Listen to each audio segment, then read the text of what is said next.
Today, we will talk about how to make an extra $1,000 per month doing DoorDash in 2023. So before we get started, make sure to hit that like button, also subscribe to my channel. DoorDash has blown up in recent years, and it's still profitable in 2022. But if you just follow the official advice, you might end up working for less than minimum wage. 1. Maximize your tax write-offs. As a DoorDash delivery driver, you're an independent contractor, not an employee. To succeed, you got to think like a business owner. And what's one thing all responsible business owners do? Take advantage of tax write-offs.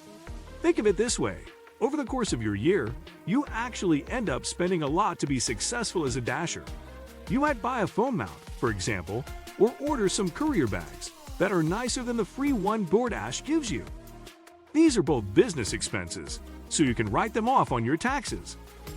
What if you don't invest in these extras? You will.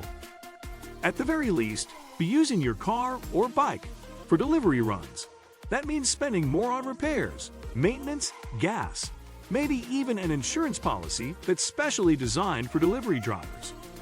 2. Find the best times to dash. Of course, you want to be dashing during the busiest hours, but not if every other driver on the DoorDash platform is also on the lookout for orders. How do you balance driver supply and customer demand? If you're an early bird, get ready for some very profitable hours. More people order breakfast than you might be thinking, and few DoorDash drivers capitalize on these hours. Delivery workers tend to get more customer tips at later hours. That's why late hours are so profitable, especially in major markets like San Francisco and New York City. It's less about the volume of orders and more about how much you're getting per order. 3. Book your dashes in advance.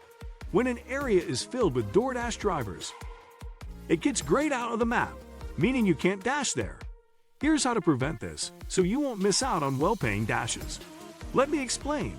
Let's say you dash in an area with well-paying customers, but you notice it's slowly getting more competitive. When this happens, open the Dasher app and book the area you want to work in.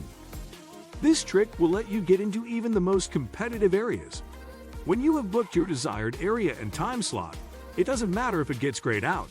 Your dash is already locked in. 4. Don't waste time hovering around a single hotspot.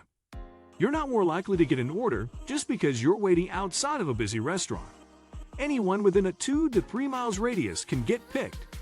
Instead of hovering outside one restaurant, it's better to wait where you'll be close to multiple restaurants. That way, when any of them request delivery, you'll be within that radius. 5. Stop worrying about your acceptance rate.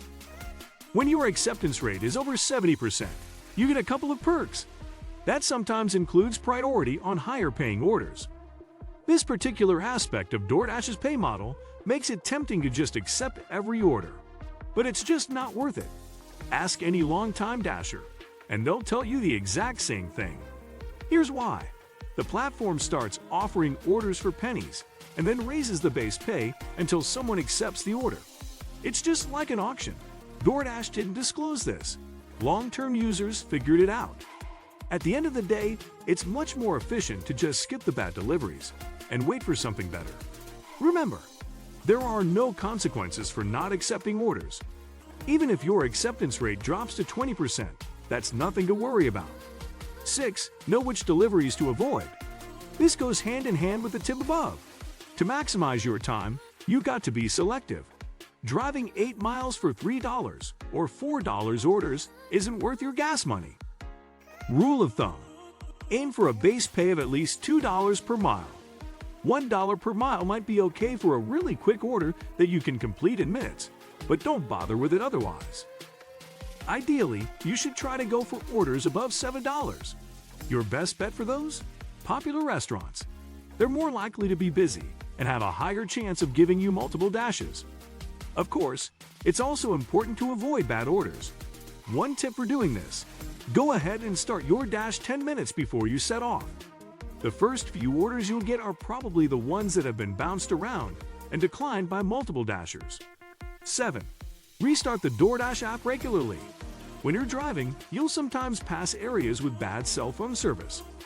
That means your GPS will glitch and the app might crash. Unfortunately, you won't get any orders while you're experiencing technical difficulties.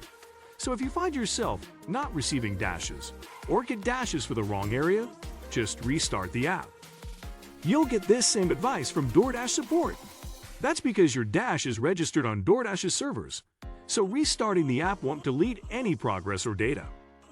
Even if you don't find yourself dealing with bad reception, it's good to get into the habit of restarting your app. Why? It's been well documented that reconnecting to your app can get you new orders. 8.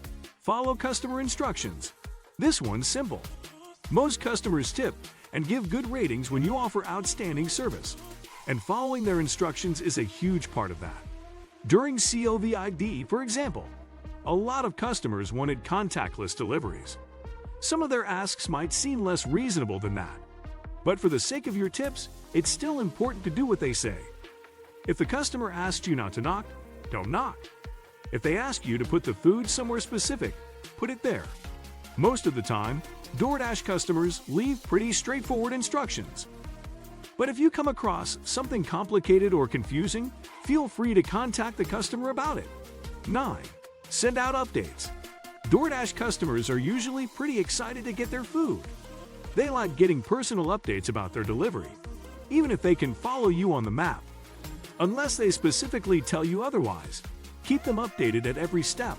To make this easier, you can write out some messages in advance and save them in your notes. That makes it easy to copy and paste them into your chat with the customer when you're ready. What do you think of our video? Let me know in the comment section below. Before you go, please hit the like button and subscribe to my channel. Thanks for watching.